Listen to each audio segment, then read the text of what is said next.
Sveiki visi, labas man. Labas. Šioje serijoje pažiūrėkit kokią mėsą avieną. Tai darysime paprastą avienos receptą. Paprastą ir skanų. Kokių ingredientų jam paruošti reikės man? Pirmiausiai tai avienos, šitai saliero stiebas, paprasti svogūnų laiškai, česnakas, čili, krakmolas, druska, cukrus, pipirai, sezamo aliejus, Sojų padažas. sojų padažas. Avienos turim 450 gramų. Supjaustame čili pipirus. Naudosime ir sėklas, nes norime, kad būtų aštriau.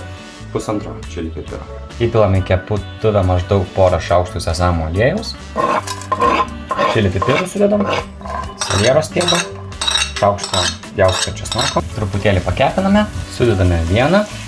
Paėmėm naują puikią rankų darbo ąžuolinę lentelę. Visi maišame mėsą. Ne, malk pipirus tu. Imtume filmuok. Aš čia mokėsiu. Taip. Ir pipirų šiek tiek. Pusę šaukštelio cukraus. Ir maždaug šaukštą sojų padažo. Saba. Ir įpilame šiek tiek krakmolo tirpalo. Viską gerai pamaišome. Sudedame svogūnų laiškus. Ir pamaišome. O, štai įdedam. Užteks tau valgyti čia. Užteks, ačiū. Žiūrėkit, kaip viskas atrodo. Nemaža porcija tikrai. Na ir dabar ragausim sumo. Sumo. Ja, tai ragausim irgi.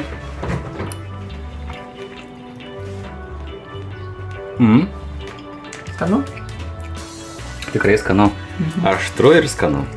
O, čia aštru kaip reikalas. Tai ačiū žiūrovai už peržiūras, už subscribinimą, už laikinimą, už komentavimą ir susitiksime kitą kartą. Tai ačiū ir iki. Iki.